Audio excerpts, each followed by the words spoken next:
Hello, I'm Wendy. Today I'm painting a cottage in the landscape. It's a painting demonstration in watercolour. This is one of my photographs of the cottage. It's at a place called Abereiddy in West Wales in Pembrokeshire, and it's supposed to be, so I've heard, one of the most painted cottages in the whole of Wales. I've certainly painted it a few times. I've painted it in all seasons, all weathers. It's a beautiful little place, Abereiddy. It's quite difficult to get to. It's right down on the coast through a windy road, but well worth it. There's lots of very attractive cottages there, and you're right on the coast. This photograph of mine was taken many years ago, and since then there's been quite a lot of work done on these cottages. They've been renovated. There may be people living there, but I think there may be holiday cottages at the moment. It was looking more like this the last time I was down there, but again it might have changed, and the surroundings are always changing, of course, depending on the seasons.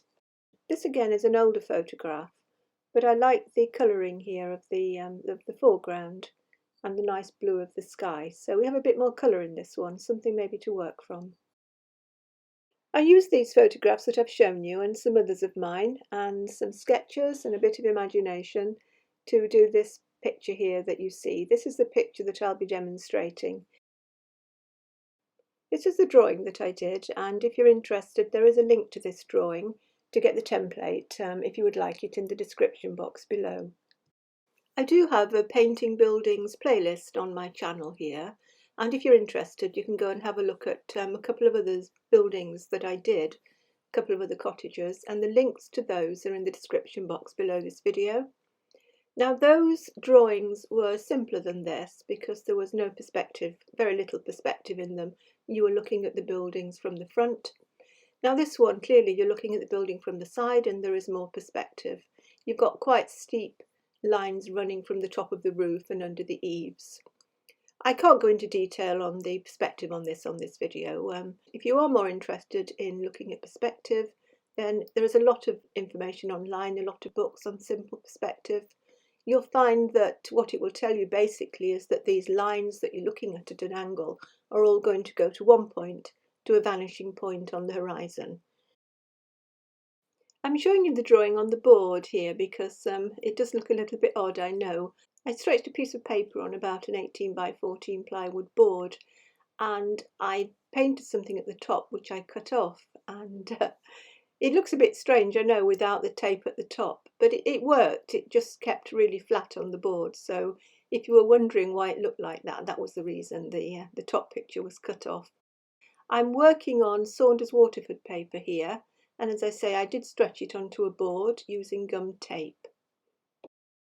The colours I'm using are the usual ones, which are the Cotman watercolours, and it's quite a limited palette here actually. It's ultramarine blue, with burnt sienna, raw sienna and light red, and Prussian blue. The greens were mixed from the Prussian blue with the burnt sienna and raw sienna, and the purples were mixed with the ultramarine and the light red. I started the painting by wetting the sky area with clean water, painting fairly carefully around the chimneys. The sky is going to be fairly light, so it wasn't too critical to wet very, very carefully around the chimneys. You'll see how that works a little bit later on in the video. Because the sky is light, I'm going to bring it over the hills to avoid a hard edge there. I've speeded the next little bit of the video up because it did take quite a while to paint the sky, but I did keep everything wet the whole time, so I'm working wet into wet, and I'm dropping in a mixture of ultramarine with just a touch of light red in there.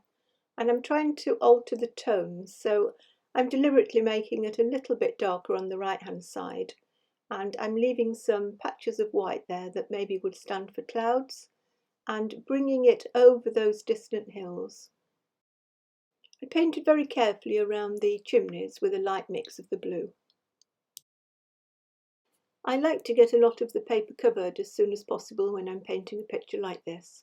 I use the raw sienna and covered the distant hill area and the foreground with that colour, making it darker in the foreground. I added a very, very small amount of raw sienna to the front of the building here. I wanted to keep that very white as the focal point, but I felt it needed just that tiny little bit of warmth on there. Again, I've speeded up the next little bit of the painting. I'm painting the distant hills here. They have a hard edge on the top because the sky is very dry, and then working downwards I did soften the edge, which gave the appearance of maybe a mist in the background. I didn't want a lot of detail in the background there.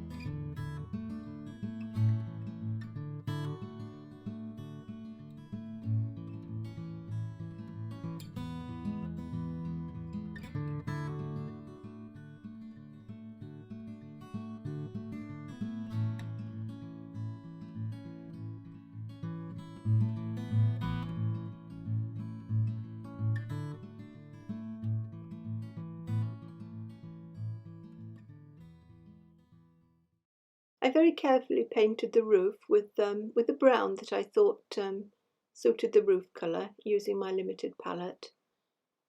I have done this painting very carefully. It's the building is painted not at all loosely really. It's quite a tight painting for me, but I think it suits the subject.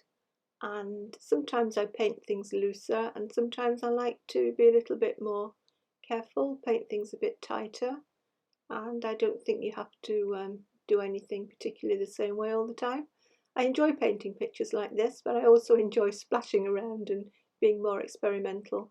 I think with the painting like this, I do tend to take care with the actual building itself, not going to too much detail, but I like the surroundings to be looser, as you can see, so that's my approach really.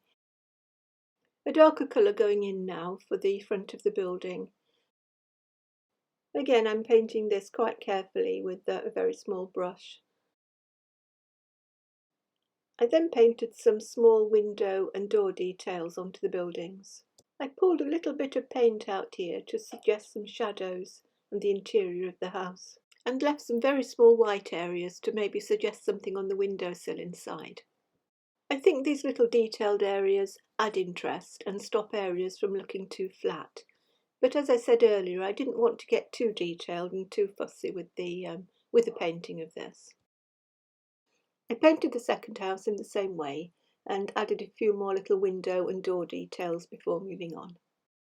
I added some blue shadow areas where the underneath where the window sills would go, and also on the left-hand side of the door and the larger window as well, to suggest the light direction coming from the left. You can see also some of the work that I did on the chimney pots with the shadow. I painted the foliage and bushes around the buildings and on top of the wall using a dry brush technique. Again, this part of the video I've speeded up.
I'm very sorry, but I missed a bit of the recording here on the foreground, but I'll talk you through it.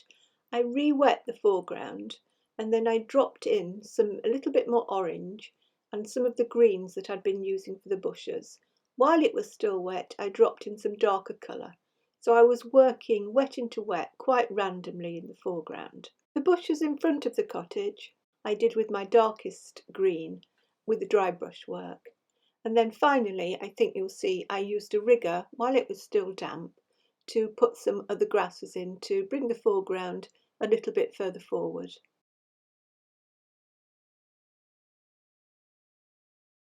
I did a little bit of wet into wet work on top of the wall with the greens, dropping in a couple of the different tones to suggest the foliage and bits and pieces that were growing on top of the wall.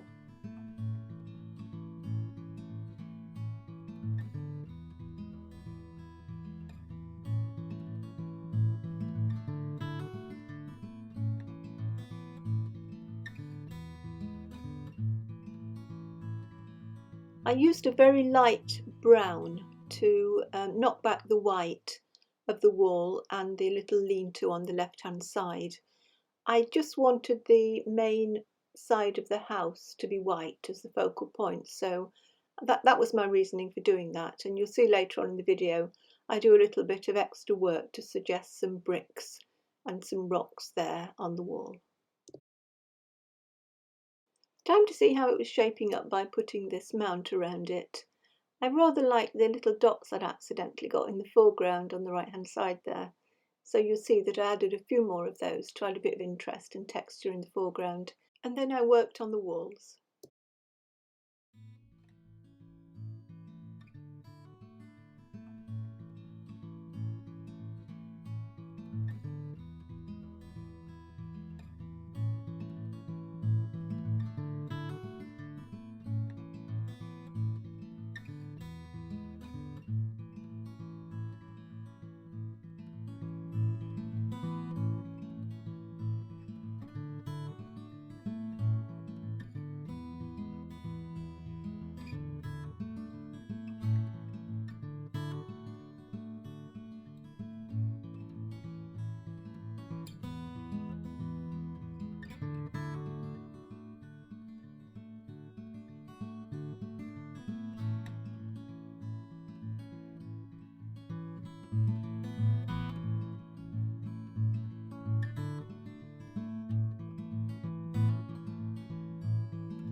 I used a little bit of opaque white to put some smoke coming from the chimney. I think it's always nice to suggest a sign of life when you're doing pictures like this, and a little bit of smoke from the chimney seems to work quite nicely.